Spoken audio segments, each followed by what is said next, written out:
So to start with, let me define what is divisibility. Math is certainly full of symbols and notations. Precisely so, its language rests so much on them. We need to understand what the symbols and notations stand for. A slight change in symbol will already give different meaning. Okay? Now, there are times that we need the notations for a shortcut of a sentence. We don't need to say or write sentence because this can be interpreted by simple symbols and notations. For example, for any integer a can be written as a element of z. And for any pair of integers a and b can be simply be written as for all a and b element of z. Okay. For all a and b elements of z. We have the symbol for any or for all. And that's where the symbols, no mathematical symbols that you may use.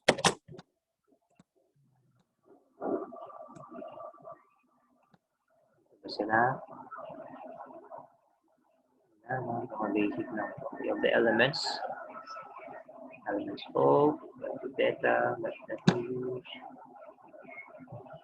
course, I think. Course.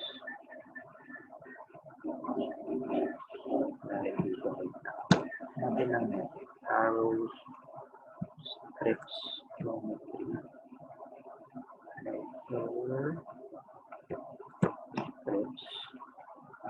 scripts, geometry, now, math. So this is for all. For all. Or any. Okay, for all means any then. Any element. And then we have this. There exists. For the symbol. I always use this phrase now, there exists. But if we wanted to express there exists in a simpler way, we can use this symbol, there exists. Then, of course, yung may slash there does not exist. We have elements, and yung may slash then is not an element. What else are we using? Okay, we're familiar with therefore naman. We have therefore. Else. And then yun lang. And these are the relations. Familiar naman tayo. Equal, not equal to, similar, approximately, almost equal to, or approximation din to. The congruence. And other four. We have the equivalent or identical to, and other symbols.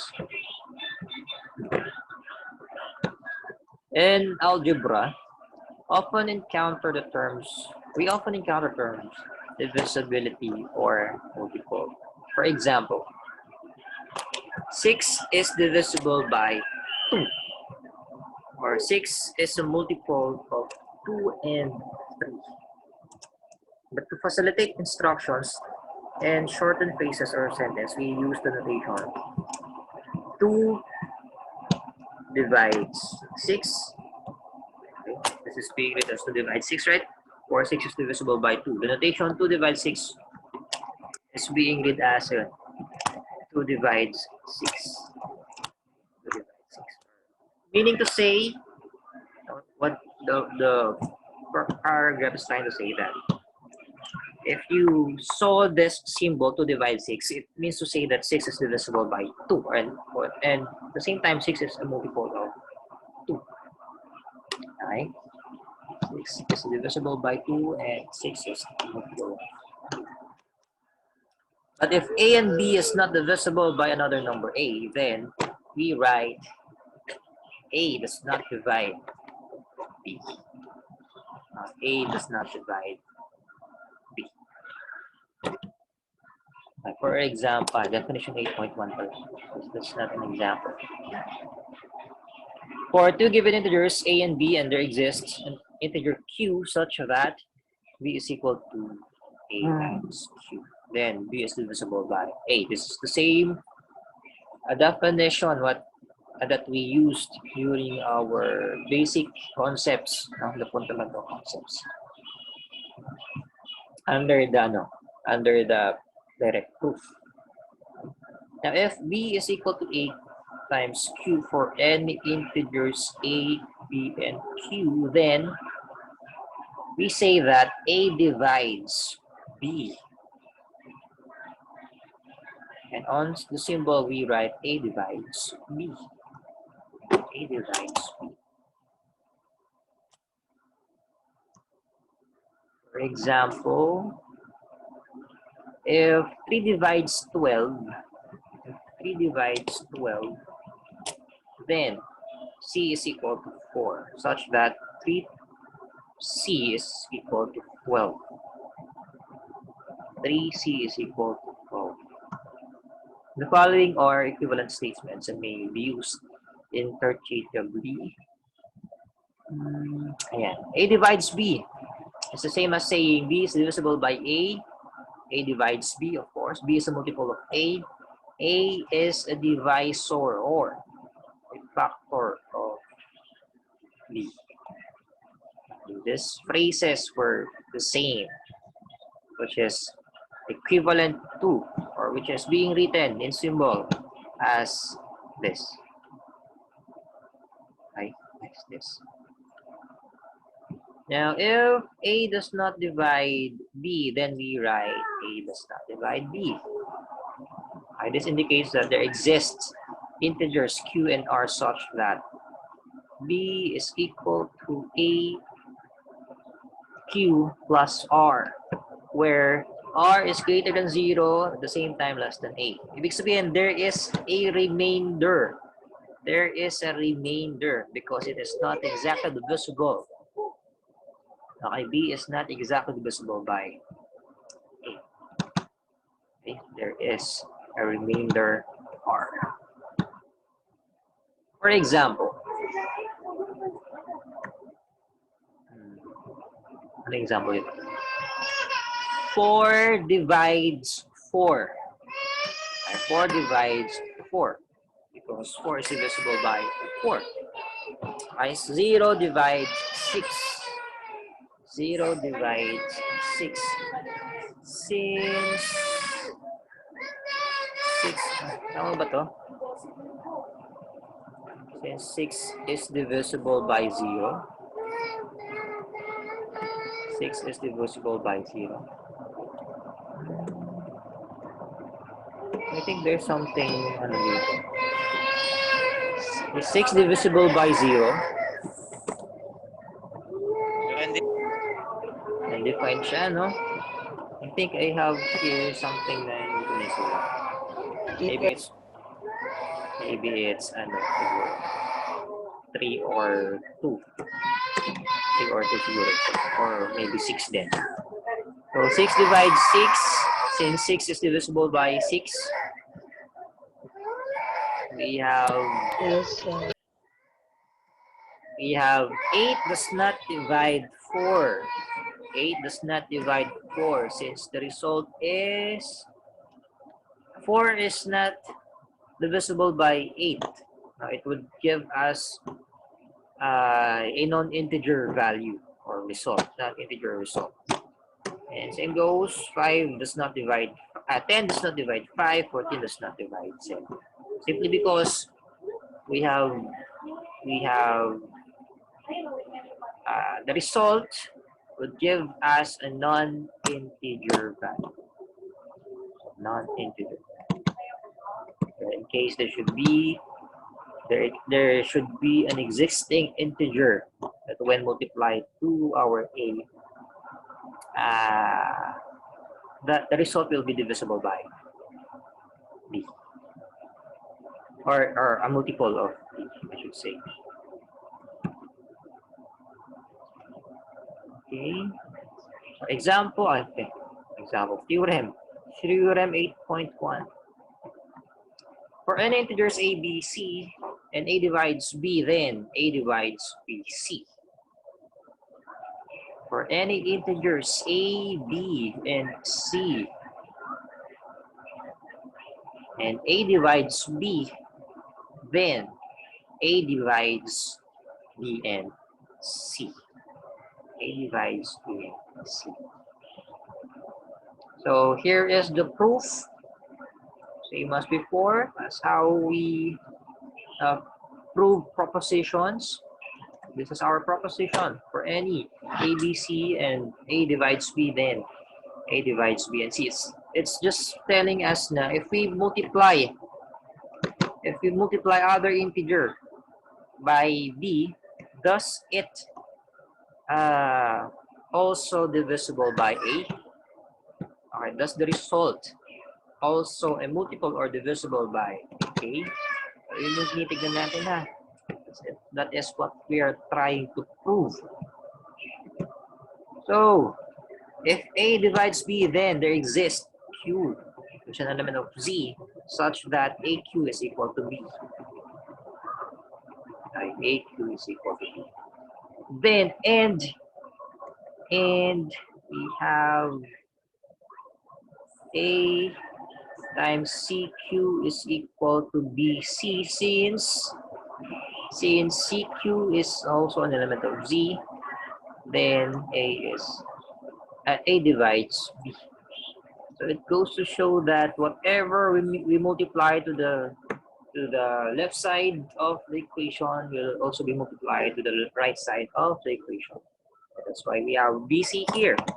We multiplied c to the right side of the equation because we're trying to prove this. So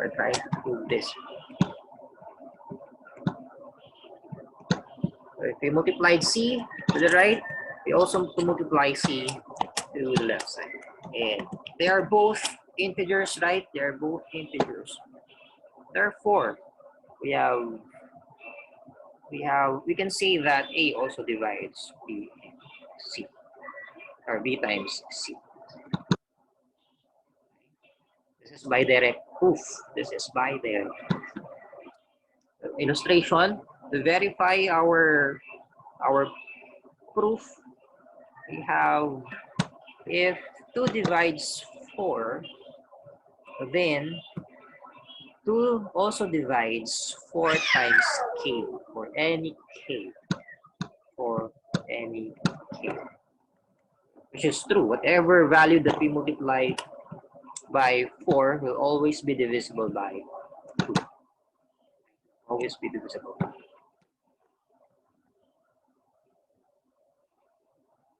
Then we have for a, b, element of z, then a divides b, then a also divides negative b. Negative b. B is a real an integer. Negative b is also an integer, regardless of its sign. And we have a negative. We have set of negative integers. We have set of positive integers. So if 2 divides 6, then 2 also divides negative 6.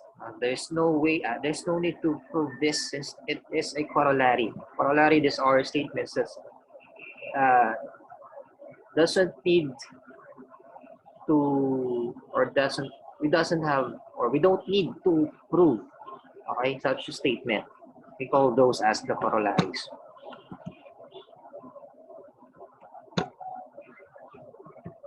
What's this? Marvin, sure, yung tatlong tuldok ng triangle, there exists ba din ba? That is therefore. That is your conclusion. Or other terms that you may express using the tatlong tuldok ng triangle. We have therefore, we have hence, thus. Therefore, hence, thus. So yun lang naman yung basic terms na ginagamitan natin. Symbol. To verify that, it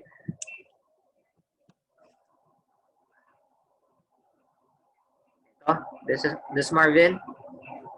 This is therefore, hence, or thus. That is your conclusion. Okay. And then we have another theorem. If A divides B and B divides C, for any integers A, B, and C, then A divides C. This is called the transitive property of divisibility. Transitive property of divisibility. So, recall natin, no? Recall natin what is transitive property of real numbers this time. Of real numbers. It is... Ano ba yan? If A is equal to B and B is equal to A, wait na. Symmetric, sir.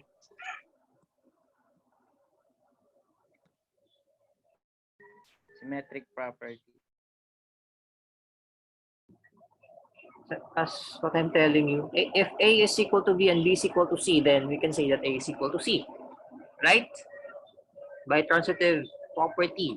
I repeat, if A is equal to B and B is equal to C, then we can also say that A is equal to C. That is a transitive property of real numbers. Now, this time we'll be applying that property in divisibility. Divisibility.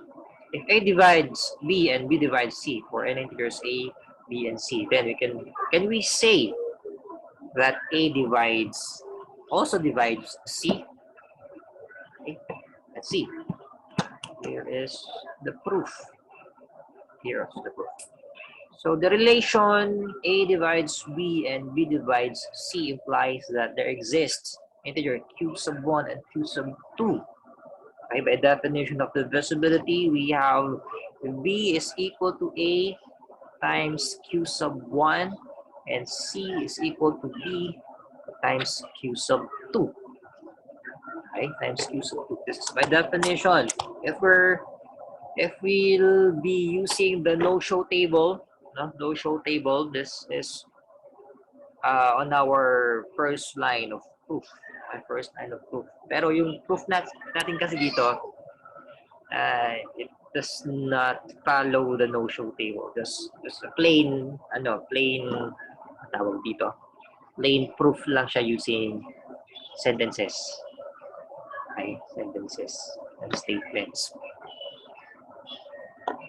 So now substituting A's q sub 1 for B in the second equation, we get now here. Okay, by substitution, we use A q sub 1 in place of B in our second equation.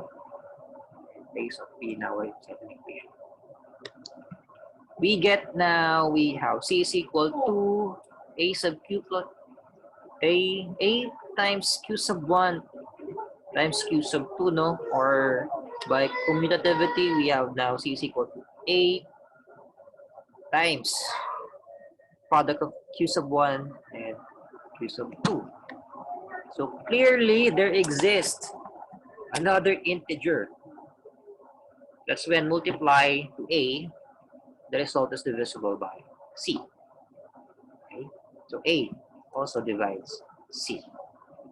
A also divides C. So we have another illustration here.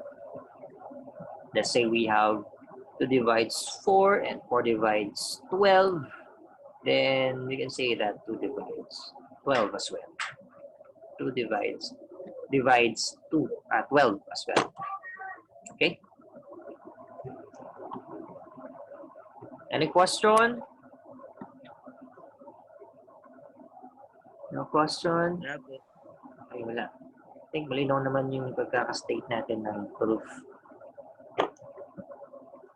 Okay, Theorem 8.3. Theorem 8.3. If A divides B and C divides D for any integers A, B, C, and D. Then AC divides B, D. Okay. A divides B and C divides D for any integers A, B, and A, B, C, and D. Then AC divides B and D. Here is our proof. Again, by definition of integer, there exists. Say we have q sub 1 and q sub 2. You may use any other variables here. No? Pwede kayo gumamit ng A and B pala. You may use variables such as x and y, okay, or q, p and q. No? Pero in our case, in my reference, they use q sub 1 and q sub 2. So such that now the equations b is equal to a times q sub 1 and b is equal to c times q sub 2. By multiplication, kasi we're trying to see whether if we multiply a and b here, thus the result divides the product of b and d as well. So, yun yung pinoprove natin. No? By direct multiplication, we will be multiplying b and d here. B and d. So, doing that, we have now bd here is equal to, actually, nagana na nito. Shortcut na siya. Pero let me show you. We have bd here is equivalent to a q sub 1. How can I use subscript? Subscript here.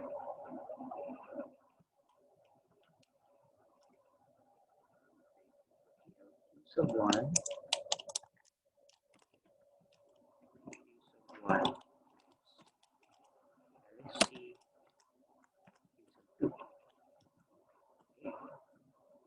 And by commutativity, integers are commutative, or in general, real numbers are commutative under multiplication. We have now BD is equal to AC times the quantity q sub 1 and times q sub 2, which is, the product is an element of integers as well. Okay. The product of q sub 1 and q sub 2 is an element of the set of integers as well. Ano yung charger mo? Pinakalaman na niya. Therefore, we can say that AC divides B times AC divides B. Okay. Illustration. Let's say 2 times 6. 2 times 6. Right? We have 2 divides 6 and 5 divides 10. And then the product of 2 and 5 is 10. The product of 6 and 10 is 60. And clearly, we can see that 10 divides 60. Or 60 is divisible by 10. 60 is a multiple of 10. Okay. No questions so far.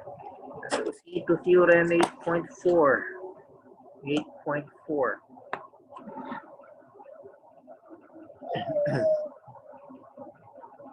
If A divides B for any integers A and B, then the absolute value of A is less than or equal to the absolute value of B. If A divides B for any integers A and B, then the absolute value of A is less than or equal to the absolute value of B. Meaning to say, if A is divisible by B, B is always greater than, the value of B is always greater than A, or greater than or equal to, the value of B. So that is what we're trying to prove na. Right.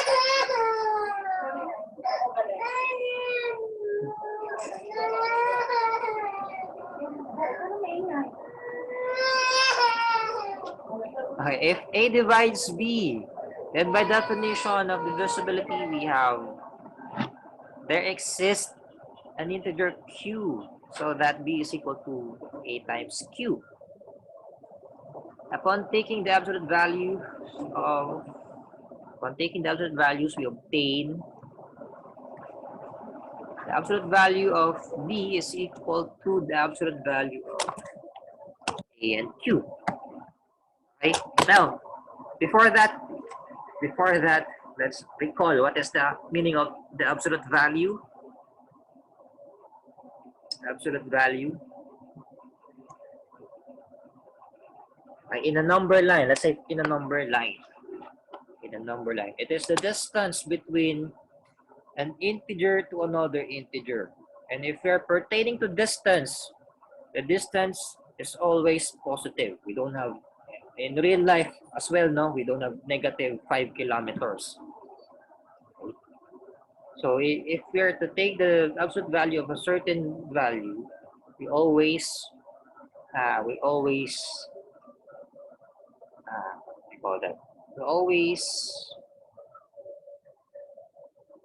use or consider its positive value, no? Positive value. For example, the absolute value of 5 is 5. The absolute value of negative 5 is 5 as well. Okay? So, ganun yung ibig sabihin ng absolute value natin, no? Now, if B is any integer, or if they are all, if A, B, and Q were elements of integers, meaning to say it could be, they could be on, they could be an element of negative integers or an element of the positive integers, and 0 as well. 0 is an integer. Pero we have a definition there, no, that A or B cannot be equal to 0. Otherwise, we'll be having undefined value. Here, B cannot be equal to 0. Then Q cannot also be equal to 0. Therefore, the absolute value of Q is greater than or equal to 1. The absolute value, we have the absolute value. Regardless of its sign, always to take its positive sense. Hence, may tamang term doon. It's always greater than or equal to 1. Now, multiplying this inequality by the absolute value of Q gives how the absolute value of B is equal to the absolute value of A times absolute value of Q is greater than or equal to the absolute value of A. Now, yes. It came from here, This equation or this inequality came from this line. Again, if we're to multiply the absolute value of A to the left side of our equation, we'll have absolute value of A times absolute value of Q. Okay? And if we multiply absolute value of A to 1, the right side of our inequality, then we'll have absolute value of A. Absolute value. So we can clearly see that. The absolute value of B is also greater than or equal to A. Or vice versa. In reference to the absolute value of A naman, the absolute value of A is less than or equal to the absolute value of B. So that's it. Na-prove na natin yung theorem. We have, for example, 2 divides negative 4. 2 divides negative 4. Then, 2 is less than the absolute value of 4. 2 is less than the absolute value of 4, which is true since 2 is less than 4, which is the absolute value of negative 4. Another, we have negative 2 here. Negative 2 here is, negative 2 divides negative 4. Negative 2 divides negative 4. If that is true, then the absolute value of negative 2 is less than the absolute value of negative 4, which is again true, since 2 is less than 4. Okay, that is theorem 8.4. And by corollary, for any integer a and b, and a divides b, and b divides a, then a is equivalent to positive negative b. Positive negative b.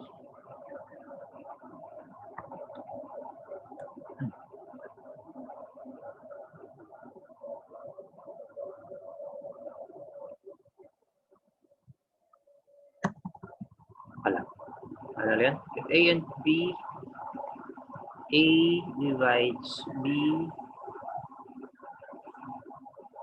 equivalent nga pala. They were equivalent. So, parang ano to? We have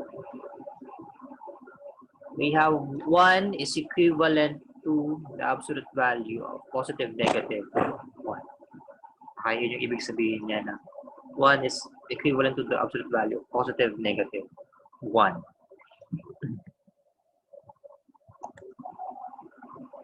We have proof here. Okay, sinabi ko na pala yung example. If A, B, and B, A, if A divides B and B divides A, then by proceeding theorem, using our theorem 8.4, A here, the absolute value of A is less than or equal to the absolute value of B.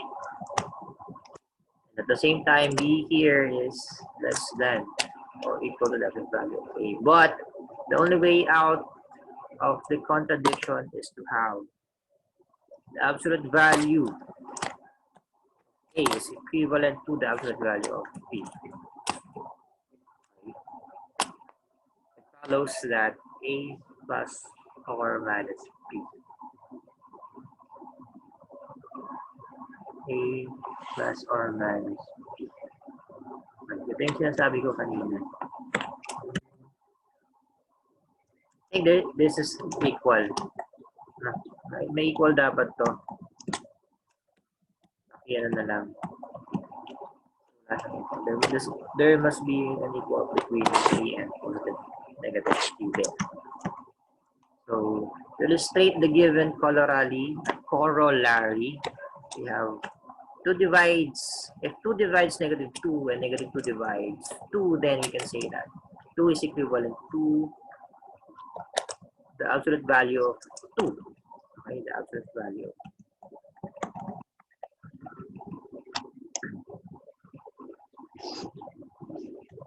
Or 2 divides positive negative 2 as well. 2 divides positive negative.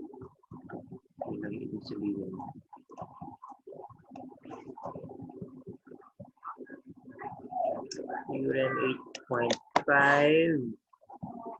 Theorem 8.5. I think this would be the last theorem. 8.5. For any integers a, b, and c, if a divides b and a divides c, then a divides bx plus cy for any integer x and y. Wow, how is this? If a divides b and a divides c, then a divides b plus c. Bx plus cy for any integer x and y. So, ano yung gusto mong sabihin nito?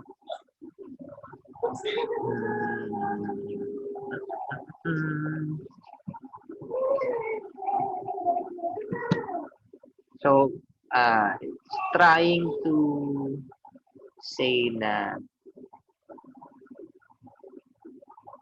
okay, this line, it's trying to say na A is the LCD of the x over A plus cy over A. Okay? A is the LCD of bx over A plus cy over A, or A divides bx plus A divides cy. And the LCD is A. So, tignan natin. So, proof. If A divides B and C divides C, A divides C, this should be 8. This should be 8. If A divides B and A divides C, then we have now B is equal to A times Q sub 1, and we have C is equal to A, C is equal to A times Q sub 2. For some integers, Q sub 1 and Q sub 2. Then, for any integer x and y, and integers x and y, so we'll be adding B, no, B and C at the same time. At the same time, we are to multiply x to our B and y to our C. So, dito. We'll be multiplying x here, and then we'll be multiplying y here as well. So we have now what we are trying to prove now, bx plus cy. We have the definition of b here. Okay, b is equal to a times q sub 1 times our x, plus we have the definition of c here. Okay, yung c natin 8 times q sub 2, and then multiply y. And factoring out a with both sides of the terms. If q sub 1 and q sub 2 are integers as well as x and y, therefore the sum and the products of this term is also an element of integer, an element of the set of integers. So we can clearly say that bx plus cy is equivalent to a times any integer. So it follows the definition of divisibility. So we can say that a also divides bx plus cy. A also divides bx plus cy. Okay. Illustration. We have if 2 divides 4, and 2 divides 6, then 2 divides 4, k sub 1 plus 6, k sub 2. For any integers, k sub 1 and k sub